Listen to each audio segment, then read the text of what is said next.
The first reason that this curriculum being placed in a public school is important is because that's where most of our kids are. And that's where, we have an obligation as a school system to think about what do we think are important things for our young people to know and be able to do as they go out in the world. And so a school system saying this is important history to know, this is important history that we need to engage with, sends a message that as a city, this is important to us and that we value young people having the opportunity to learn about and reflect and grow from this, really painful history. And so from my perspective, the school is the appropriate place to have this curriculum be embedded.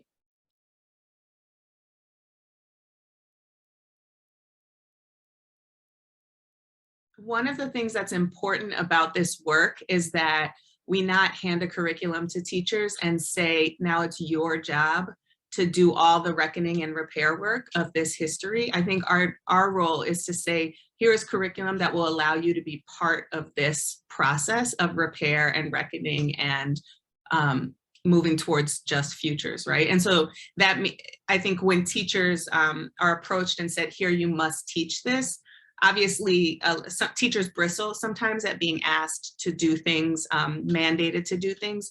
But I will say that a lot of people received this with open arms and were glad that the school district was making space for this. But I think I've also heard from teachers the importance of the school district having their backs and saying, we want you to teach about this and we think this is important. It matters a lot, right, that a school district makes the space for that. We also had teachers who weren't excited about this or who were nervous or didn't feel prepared. And I think that we have to do a lot of work to support teachers as well and to make sure that we're giving teachers the resources and the training that they need to be able to do this, to do right by this curriculum. But in my interviews with teachers and in my work with teachers, so many said that they want to do right by survivors, they want to do right by this history, they want to do right by kids. And so our job is to really figure out how to support them in that. It's not just handing a curriculum to people, it's also providing professional development and ongoing support for them.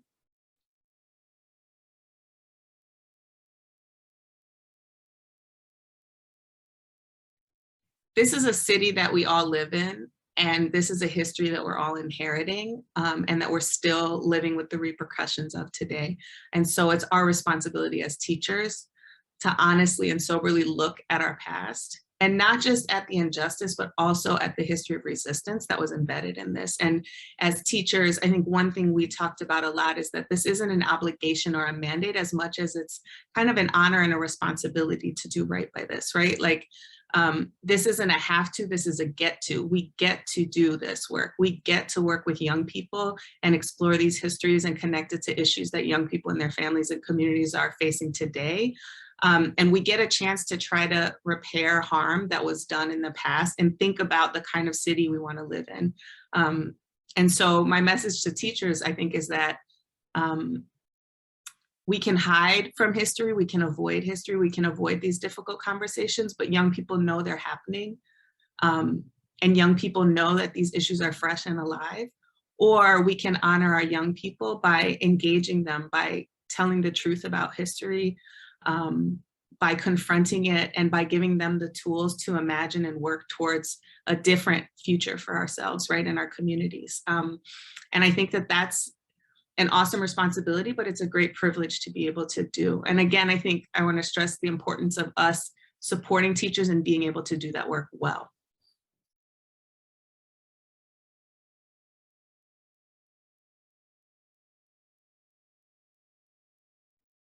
Like, there were a lot of conversations. It took us 1.5 years to make this curriculum. And I think it's because we approached it with seriousness and with a commitment by all the different people who were sitting at the table to do the best job that we could.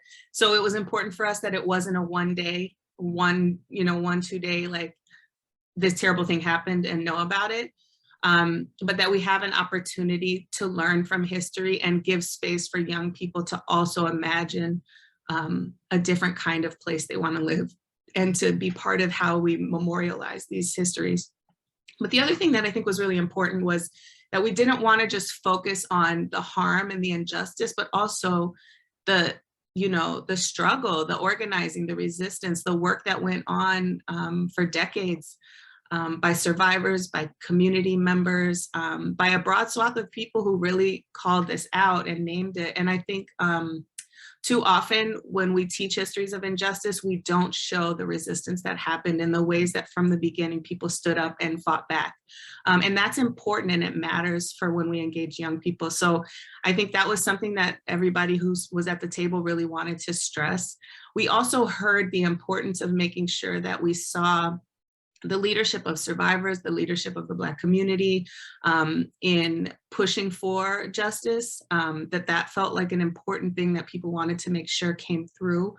And I think people really wanted to see, again, that there was an opportunity for young people to be part of the conversation, to be part of imagining what repair looks like and what justice looks like. And so in the curriculum, we tried to make sure that in both sets of, in the 8th grade and the high school curriculum, that students got to be part of these conversations, and we made space for them to make sense of of these histories, and also to formulate their own ideas and opinions about how they think our city should move forward.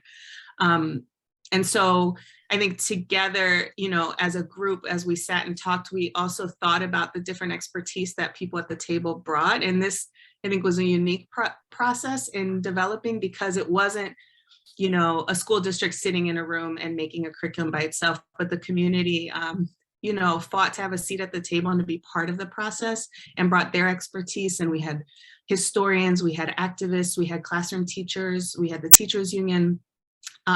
We had people who were specialists in social and emotional learning and social studies curriculum development. We had all these different kind of voices and perspectives at the table.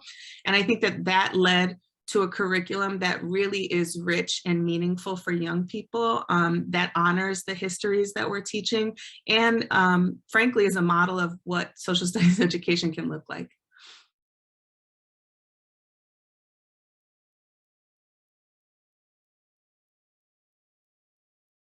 No matter who students are and where they're coming from, you know, we're in a big, diverse city. We have a lot of different young people from a lot of different experiences. We wanted to honor that their histories and their experiences in the world are valid, and those of their families, and that we wanted to make space for young people to call on those histories, to call on their community knowledge. We wanted to give them space to reflect and to honor how difficult it is to learn these histories of harm. We wanted them to have space to also be proud of and reflect on the really hard work and struggle of people who fought for this reparations package, who fought for justice. We wanted them to have a space where they could also be, again, be part of the conversation about the kind of Chicago we want to live in.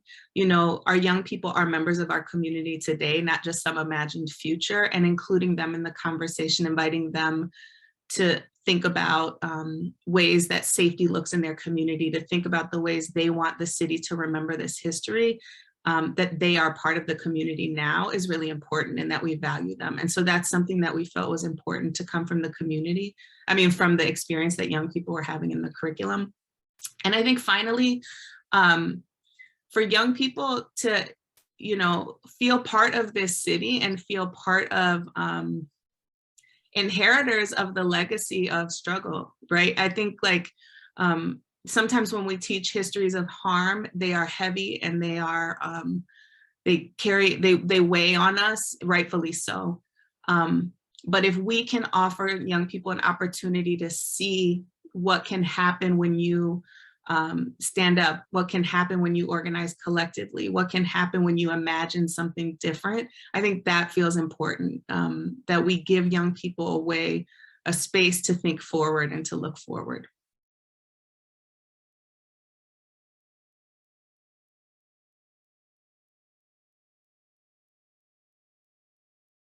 That was actually a really interesting set of discussions we had about what to name this curriculum. And I think a strong perspective that came out of the working group, the curriculum working group, was that it wasn't right to name this curriculum about the people who inflicted harm, right, who tortured. It wouldn't have been right to name this curriculum after John Burge and to memorialize him and his name. The center, the purpose of this was to honor the people who fought, to bring this history to light. The people who fought for this reckoning, right? And who imagined something better for our city. And so in that way, I think the idea was like, let's make sure that the title reflects not just the harm, but the resistance. And I think the campaign Reparations Now became kind of an inspiration for that. And so the reparations were won, the package was passed. We were creating this curriculum that was going to be taught. And it was actually a classroom teacher who suggested that we use the title Reparations Won. And we also wanted to be clear that this was a history of police violence and to name it as such. And so that was another reason that we included that in the title.